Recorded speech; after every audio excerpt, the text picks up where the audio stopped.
Hey man, welcome back to another edition of Everything Football 62. I'm your host, Jonathan Big Tex Johnson, aka Uncle Tex, aka Professor Tex, here for week 2. Go my little roundup and whatnot. And I'll be naming my defensive player and offensive player of the week coming up. I'm gonna try to run through this quickly as possible. Some of these games I'm gonna mention, some not really worth mentioning, going to a lot of them. So I'm gonna try to run through them as quick as I possibly can to get them out the way. I'm gonna start up with the game that actually had last Thursday, which was New York and Washington.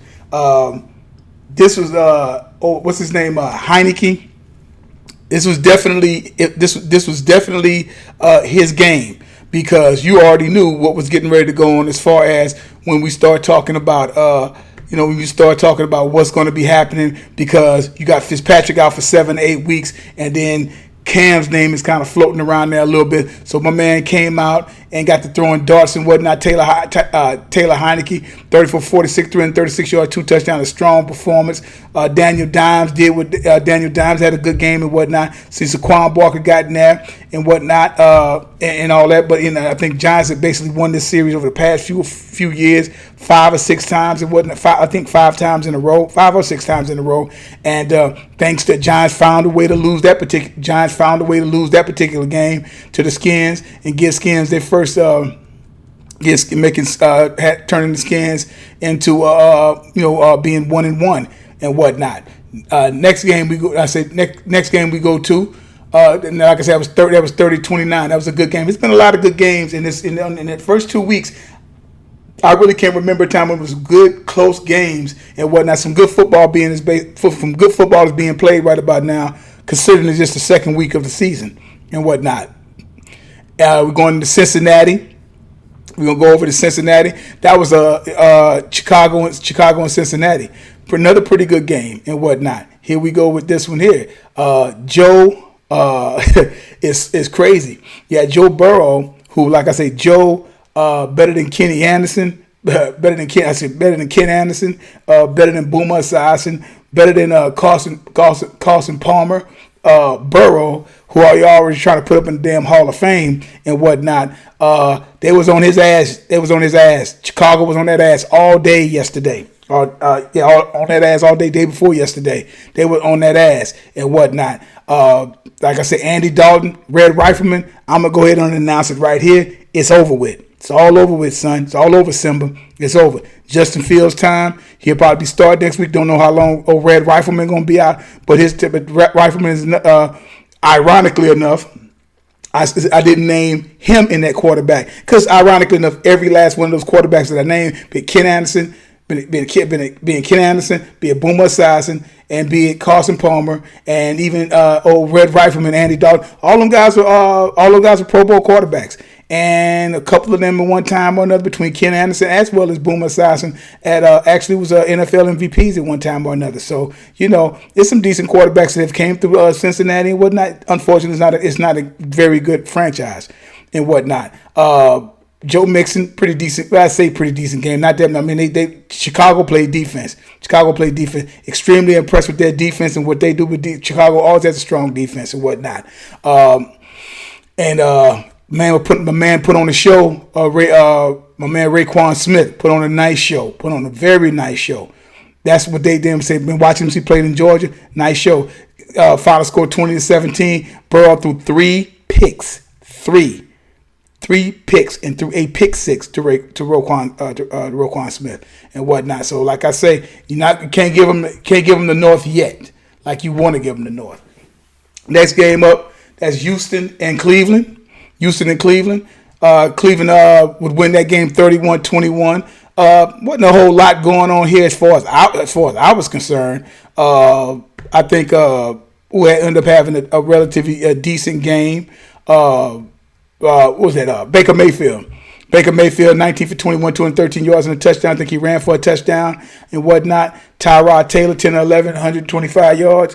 But this is kind of telling, because I don't think he got. I think between Tyrod Taylor and this guy David Mills was going to be starting for them coming up in week 3.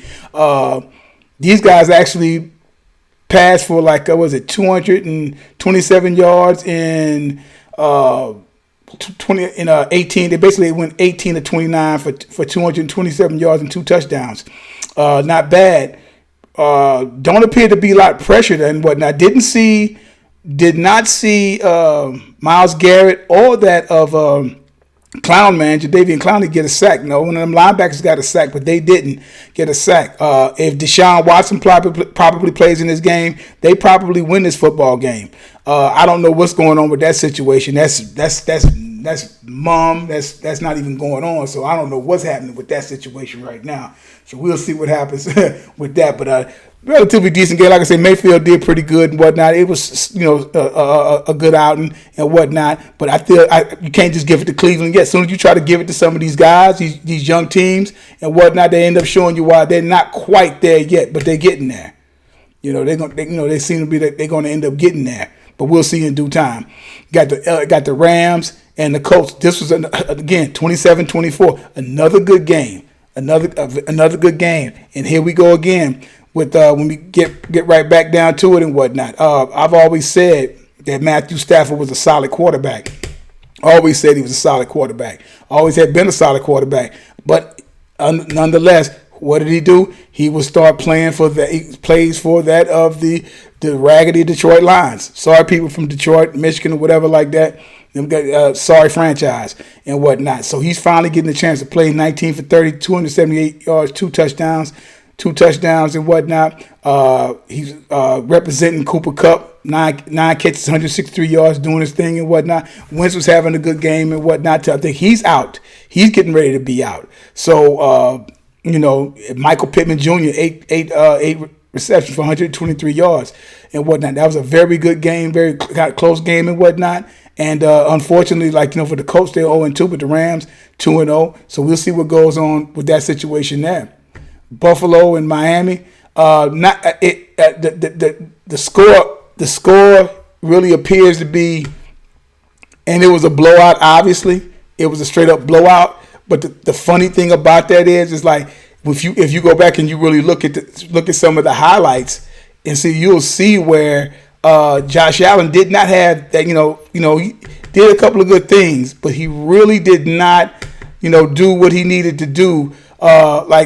He should have with the way Josh Allen been playing ball. Josh Allen was 17 for 33 for 179 yards, 2 touchdowns, QBR 75.2, and he threw a pick and whatnot. He had 5 carries for 35 yards. He had a long 15-yard run.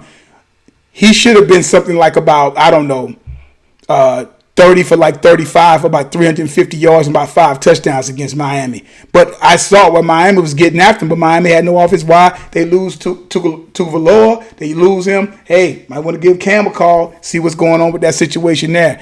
That should have, even though it's 35-0 and they really didn't play the greatest of ball there, Miami was getting after them, but Miami had no offense at hand. So score ended up dictating that, but they have a decent quarterback in the running game. That might be a different ball game, but Buffalo did what Buffalo was supposed to do, and that was to beat the lonely Dolphins.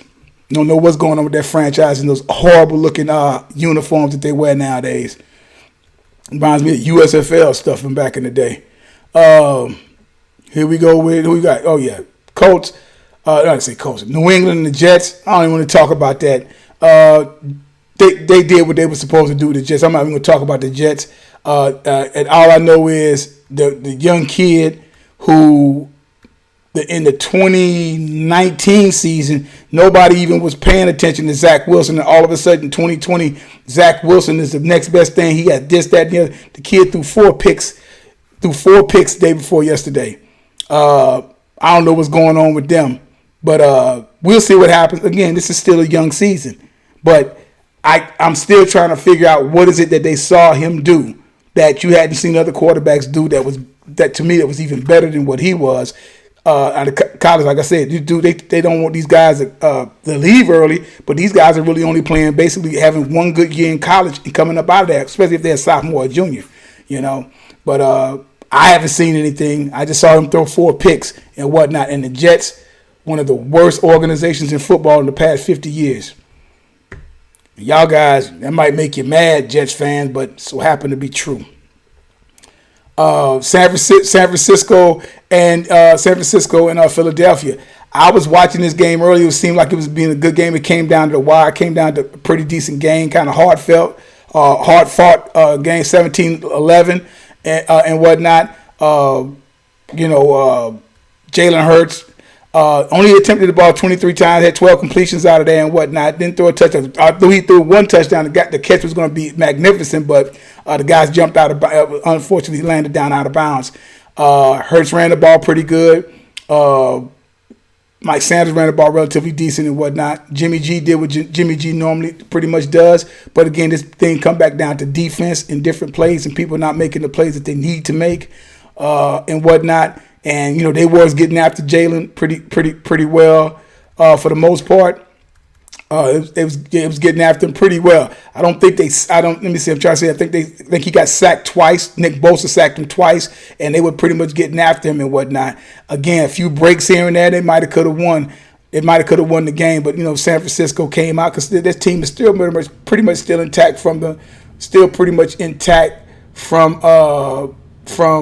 what they were a couple of years ago when they made the little Super Bowl run and everything. The Raiders in Pittsburgh, that was a good game. That wasn't too bad of a game there. Derek Carr is looking like the Derek Carr of a couple of years ago when I think Pittsburgh, with Las Vegas, they were still the Raiders, it was still Los Angeles Raiders. And I think when he was 12-4, and he ended up getting hurt. I think they got to the divisional round, if I'm not mistaken, and whatnot, and they ended up losing, and then their seasons have been pretty much downhill from there.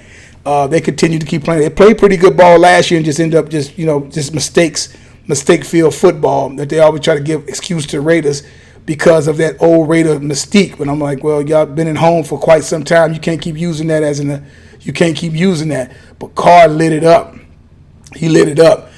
Carr went 28 of 37 for 382 yards and 2 touchdowns. Big Ben was trying to do Big Ben things and whatnot, but again, they can't run the ball. They really can't run the ball. Right now, they're not running the ball very good at all. But now the Raiders are starting to be hurt. I think Carr's probably going to play. I think he has something to do with his ankle. I can't think of the kid, the running back. Can't think of my man from out of Alabama. He's hurt. So this is going to be a touchy thing that's going on right now. Again, might want to be hollering at Cam because Mariota, I think, is already put on injured reserve, right? So, we're going to see what happens and whatnot. Like they say, Henry Ruggs. I forget how long that doggone touchdown. 61-yard touchdown. Ruggs, man, got that speed. Alabama and whatnot, doing his thing. And the Raiders can be scared. They got some people up front up there can rush the pass and whatnot and stuff. So we'll see what happens with that situation there. But got to look for Carr. Messing around, getting hurt. Can't make no plays from the whirlpool. A damn shame. And I'm gonna go ahead on this trying to break. I'm gonna spend a little, not a whole lot of time, but a little time on this. And I've told you guys, I've been really critical of the past few years since Alvin Kamara, especially the last 2 years of Alvin Kamara being there with the Saints and all the things that he's capable of doing and the type of back that he really is, but he's not getting the touches. He's not getting the touches. Here this thing is, and this I told you guys earlier. I said, is Peyton gonna go ahead on and give this team and say jump on Alvin Kamara's back? And if he's the back that you keep saying and ranting and raving about, if he's that guy, then let's go ahead on and do it. Alvin Kamara touched the ball he touched the ball 12 times the other Sunday. 12 times. He rushed the ball 8 times for 5 yards. 5 yards. He touched the ball for 8 times for 30 and for receiving and rushing 12 times for 30 freaking yards. 30 yards off of 12 touches. Christian McCaffrey rushed the ball 24 times, 72 yards, barely 3-yard average, and he caught 5 balls. He touched the ball 29 times. Last week he touched the ball 30 times. Now, explain to me, Sean Payton, Saints fans, why Alvin Kamara, that talent, I've said it, Marshall Faulk talent, Thurman Thomas talent, LaDainian Thomas talent. He has all of those tools, and he barely touches the ball. Give that team to him and put that ball in his hands. I'm like, Jameis, you're not even throwing the ball. 2 ugly interceptions and whatnot. I don't know. We're going to see what happens with Sam Darnold. I'm not sold with him yet, but we'll see what happens. But, hey, Carolina's 2-0. And at this particular point, I mean, that's what else can you what else can you ask for them to start off at least 2-0 and nobody probably had you doing anything like that. Denver and Jacksonville, pretty much, with that, Teddy Bridge, I think that's what Teddy Ted is over there doing his thing. Teddy Ted coming off over there, 26 for 34, 328 yards, 2 touchdowns. Trevor Lawrence is a rookie. That's going to happen with him. It is what it is. You kind of expect that to go on that particular way. Von Miller's back, putting pressure on the quarterback, putting pressure on the young kid. That score, that pretty much is going to happen. That's what's going to have to happen. I've spoke about Teddy Bridgewater again. Was over there with the Saints and whatnot. He could have had that role and whatnot. They won't let him be the quarterback that he needs to be, or they always run him off. And like I said, in my opinion, still supposed to be with Minnesota, but that's just my opinion, though. I'll keep saying that until it's all over, said and done with. Minnesota and Arizona. Speaking of which, hell of a game, 33-34. I said this time and time again. I'm just how it looks at to be. Like I said, Kurt, my favorite voodoo doll that of dealing with Kirk Cousins and whatnot. I always like to mess with Kirk Cousins and everything, but he puts up some numbers. But in this type of NFL, you can do that. Kirk Cousins, 22-32, 244 yards, 3 touchdowns. Kyler Murray is doing Kyler Murray things. I mean, it is what it is.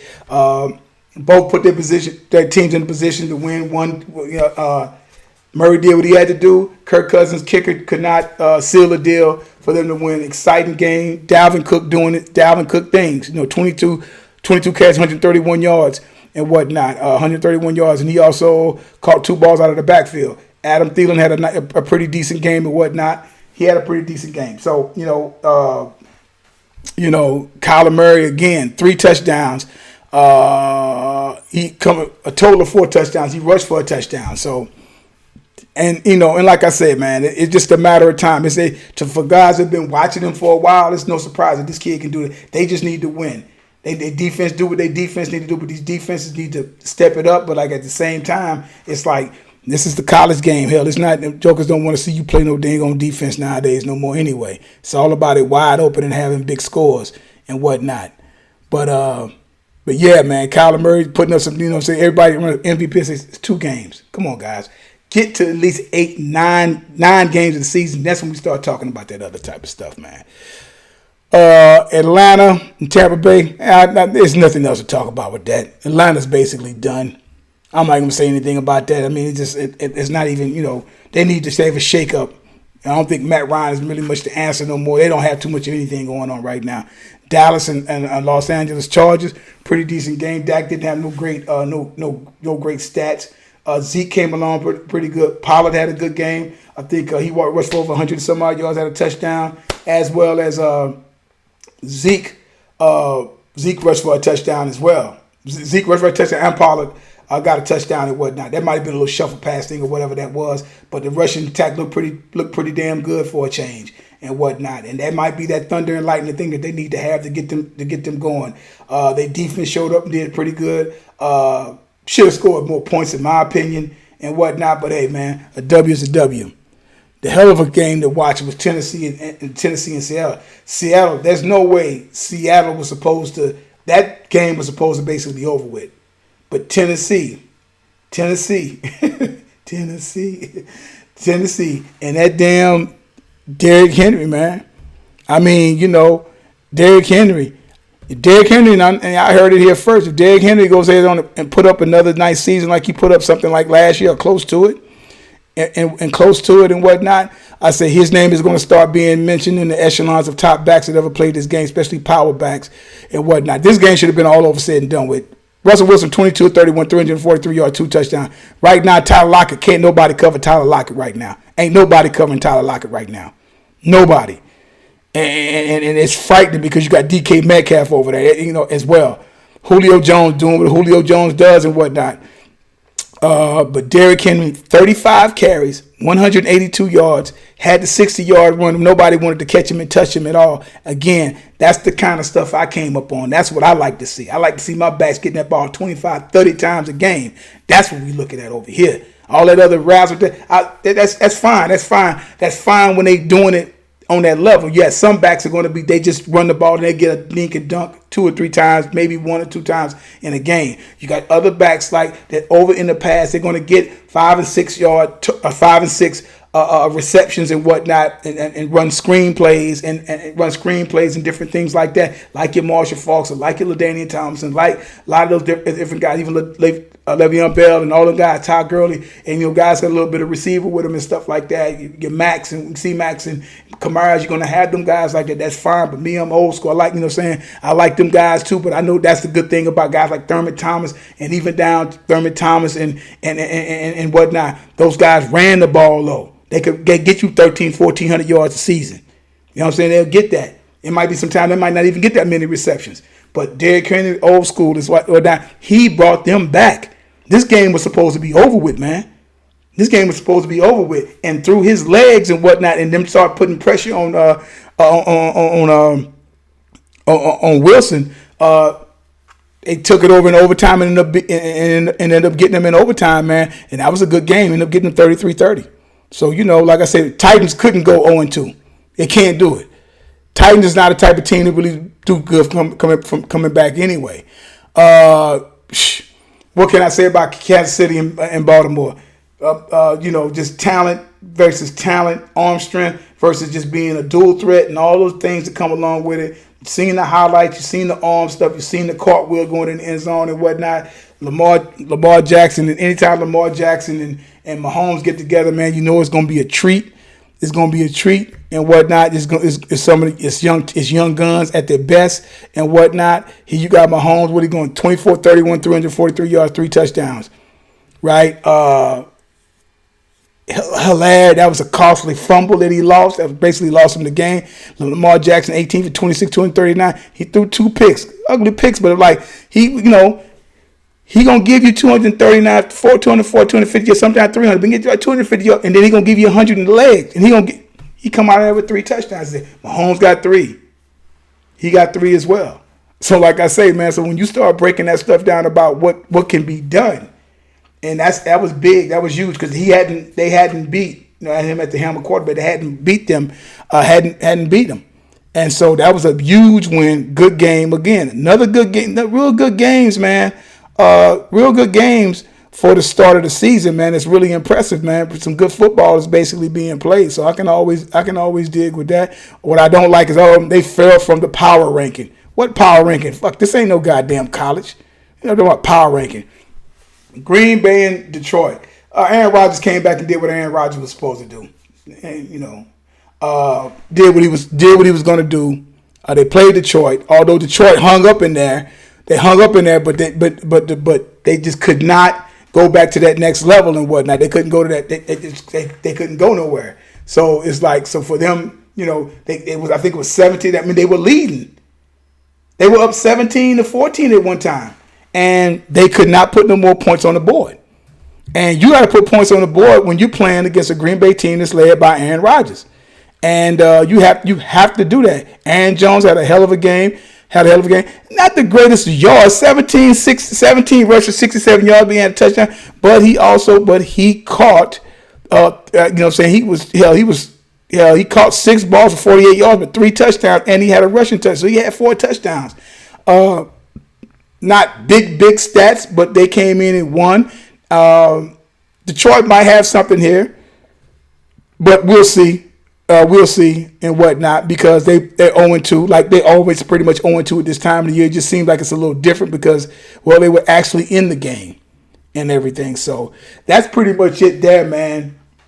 Like I said, my offensive player of the week, Derrick Henry, 35 carries, I think 189 yards, whatever it was, and 3 touchdowns. 3 touchdowns after they were down, I want to say 30-14 or something like that. And they just came back, and him running the ball in that 60-yard jaunt that he got for that touchdown, that was a backbreaker and whatnot. And that defense came alive when I think they got the ball overtime. Sells going back his third down or something like it's almost a safe. They had to punt, and the next thing you know, it come back and whatnot, and of course end up winning the game over in overtime. But I think with a kick and whatnot after basically being down, because that should have been basically a blowout because they basically had him.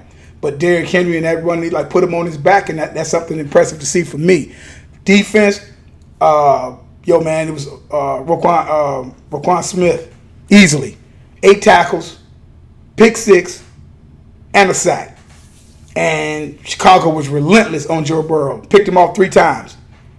Three times. I think it was like 4 turnovers for them or whatnot, but it was three interceptions and whatnot. And Roquan Smith was playing some ball and whatnot. Remind you of a young Wilbur Marshall, even with that same number.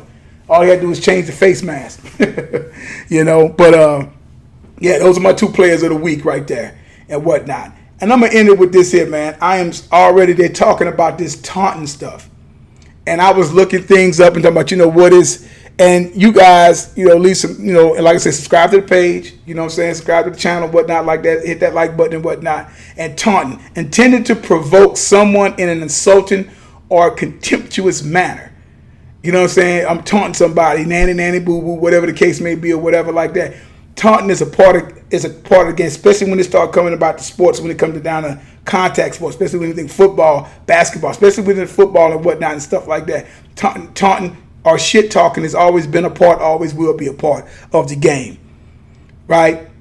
And the taunting, and this is to show you the hypocrisy of the NFL and how they still don't get the shit right.